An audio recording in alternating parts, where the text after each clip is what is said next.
Hello, it is Saturday, July 24th, 2010, and this is a short little video that I made of the Central Valley of California, our canal systems that give the Central Valley farmers the water they need to grow their crop.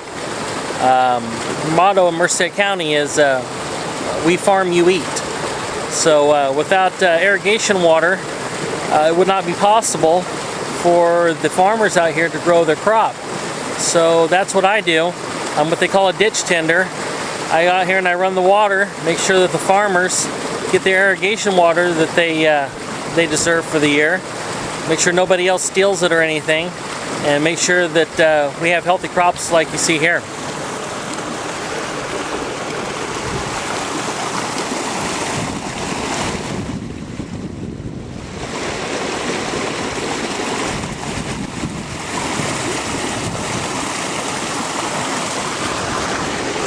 This particular canal is my canal. It's one of many canals in the district that serve irrigation and farmers. This particular canal here serves quite a few people in the Delhi and Hillmore, California area of the Central Valley, which is known for its crop of almonds, walnuts, and silage corn, as you see out here. Right now I'm going to show you a typical irrigation on silage corn, so come with me.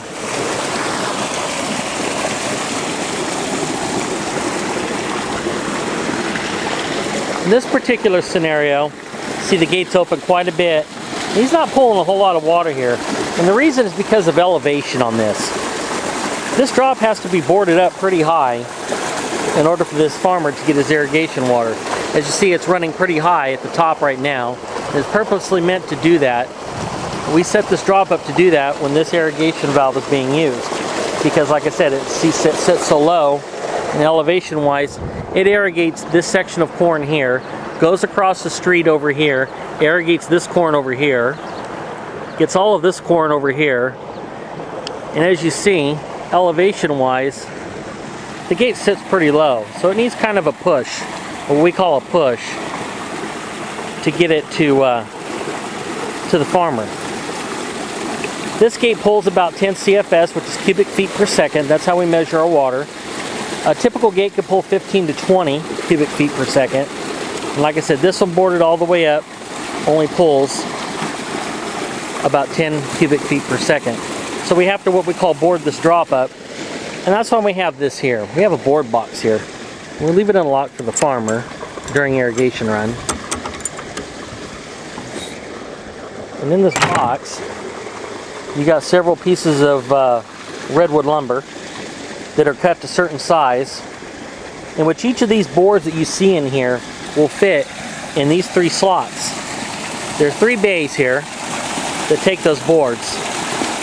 And as you see, it's boarded up pretty good. On this particular drop here, this drop is running at the top of the concrete. It's running pretty full. So we do not need to board up anymore if it's actually running over the concrete. And it actually is running over the concrete. So we're right at the bare minimum before we need to pull a board. But as I said, elevation causes this problem, and that's why it needs to run this high. Typically this drop wouldn't run near this high. A typical drop runs about like this. As you see, it goes down there, and that's about what a typical drop usually runs. And this is what, like I said, what they call a board box, and those are the boards that we use to actually board it up. When we're done, take a special hook, we pull the boards out, that lowers this drop down so we can add more water into the canal. And the less water you put in here, the more you have to board it up to bring up the level of the canal so he gets the push of actual water to irrigate his crop.